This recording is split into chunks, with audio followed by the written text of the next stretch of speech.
Since 1987, napunta ako sa Pasig. Pumasok ako as a boy sa isang garments. Tumagal ako ng almost 18 years. Doon ko nakilala yung misis ko na nung time na yun, may sakit na yung misis ko. Diagnose sa kanya ng doktor niya sa lung center is punggo sa baga. Kahit anong try niya lang ang mga synthetic drug, hindi siya napapagaling. Nag-abroad, naging full-time sa church. Yun yung mga naging work ko.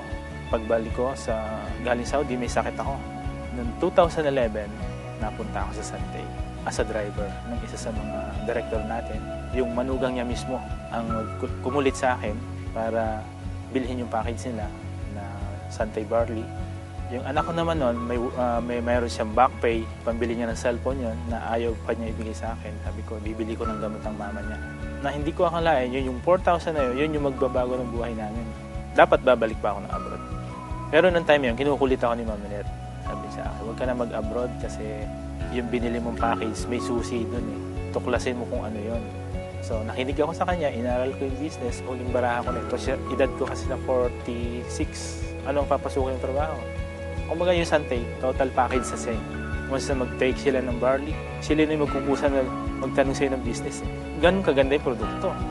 Kung sa kitahan naman, sobra, magsasawa ka sa kitahan. Basta sipagan mo. At ang pinakamaganda dito, ang sikretong naaman ko talaga dito, huwag kang tumigil.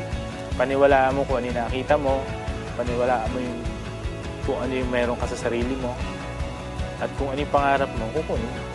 Sobrang ganda. Dito sa Santay talaga, ini-encourage ko ang lahat na gawin ito.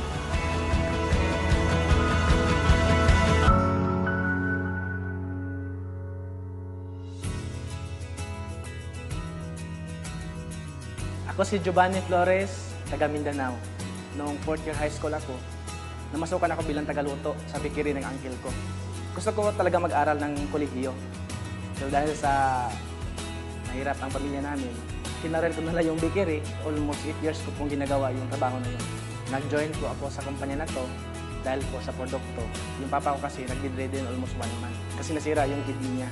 Dahil po sa barley, 1 week lang po nakatayo yung papa ko. So doon ko nakikita na maganda talaga yung produkto. Sabi nang nag-invite sa akin si Upline Gabi, itry mo yung negosyo. Ginawa ko itong part-time almost 1 year and 2 months. Nag-attend ako ng mga trainings kasi yung mga magulang ko, tutol talaga dito eh.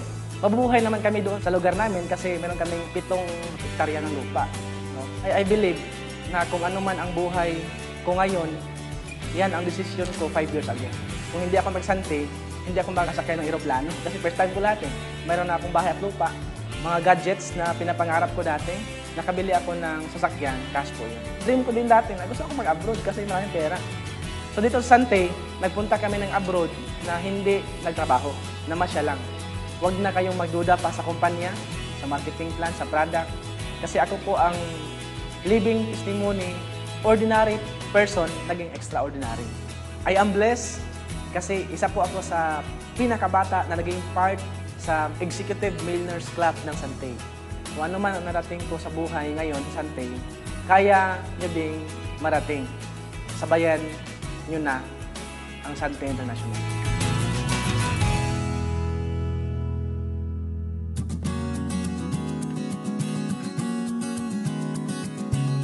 Akala ko nun, pagka masipag ka, kayaman ka na talaga, asenso buhay mo.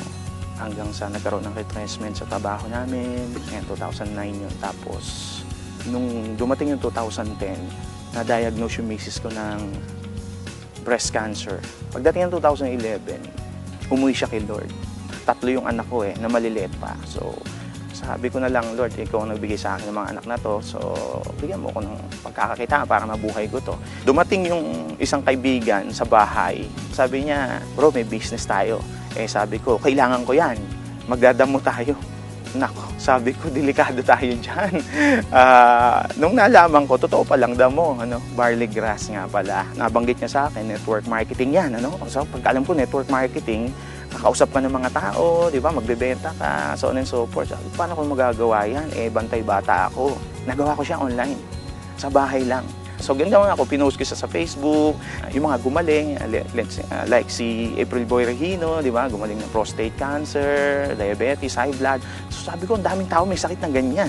Tapos sa Sulit, sa YouTube. So after 3 months, medyo kumikita na ako. No, nakahire na ako ng kasambahay. So after 2 years, nagkaroon na ako ng Montero, sports car. Ay, hindi ko hinagap din sa sarili ko yan na magkakaroon ako niya. Kasi 14 years akong empleyado, bisikletang bulok, hindi ako makabili. Kasi yung sweldo ko na 15, pambayad ng 30. Sweldo ng 30, pambayad ng puro utang.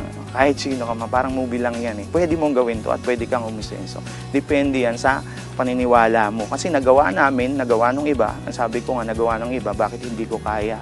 Kaya kung ako sa'yo, tuwing ka na, usap tayo.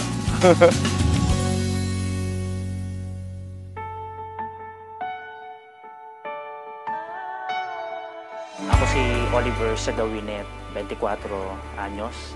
11 kami magkakapatid. Lahat kami hindi na nakapagtapos ng pag-aaral. Nagsimula ako na magtrabaho at my age of 12. Gumigising na ako ng alauna ng madaling araw. Titinda ako ng asin, bagoong. Habang puyat, papasok sa school. Pagdating ng alas 4, alas 5, balik ng palengke ulit. Alas 11, may karapatan na ako matulog. Almost 8 years. Araw-araw ganon. 19 ako, doon ko na-discover yung mga sakit ko. May ulcer na ako, hirap na ako sa pag-ihi, may sis ako sa babang braso ko, dumudugo pa. At ang pinakamalala doon yung araw-araw sumasakit ng ulo ko dahil nagkaroon ako ng memory gap. So yun na yung bayad ng 8 taon kong puyat. Buti na lang, yung bayaw ko mismo at saka yung ate ko, sila yung nakatuklas nung produktong ininom ko. Nagulat na lang ako kasi bigla silang dumating. In just a matter of 1 year, nakapajero sila. Ano nangyari? Dahil sa ako mismo, tiwala ko sa kanila. Pinagkatiwalaan ko yung produkto. And yung pinakanegosyo mismo, inintroduce sa akin. Sa akin parang milagro eh.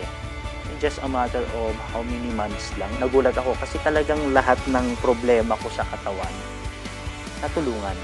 Dahil sa Sante, nabigyan ako ng bagong buhay. Na-transform ako as a total package talaga. And 100% pwede rin mangyari sa'yo.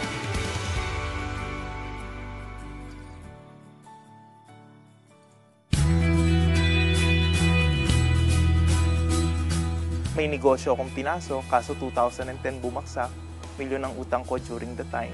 Wala naman akong daytime job. So wala akong inaasahang sasahurin pinsenas katapusan.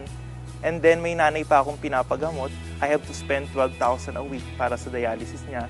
And then kapapanganak lang ng misis ko. So just imagine gaano kami kagipit pagdating sa pera. Last quarter ng 2010, sabi sa akin ng ninong ko sa kasal, Jun, since hindi naman nagwo-workout na yung business mo, ba't hindi mo subukan ng Sante? Then pinaresent nila sa akin yung produkto, pinaresent nila sa akin yung marketing plan, pinasok ko siya. Ang nakita ko kasi sa Sante, unlike doon sa traditional businesses ko, pwede ako magsimula ng maliit lang ang kapital. Dati lagi namin pinag-aawayan ng pera, kami mag-asawa. Kahit ayaw namin, pero yun talaga eh. Kasi nai-stress ka sa problema sa pera, so talagang pag-aawayan mo. Pero ngayon iba na. Ang anak ko ay na-enjoy niya yung mabubuting bagay. Nag-aaral siya sa magandang school. And then, because of Sante also, no, yung mga travel namin, libre na. In fact, lumalabas kami ng bansa thrice a year. Yung pera ay hindi na namin pinag-aawayan. Pinag-uusapan pero hindi na pinag-aawayan. Right now ba, are you living your dreams or just living your life? Halos lahat ng tao may pangarap. Pero sad to say, karamihan sa kanila, they are just living their life. Alam mo yun, parang wala lang choice kundi mabuhay. Pero ito yung good news ko. With Sante, you have the chance to live your dreams. Ako dati ganun lang din eh. Yung buhay ko, survival. Pero as of now, I am living my dreams.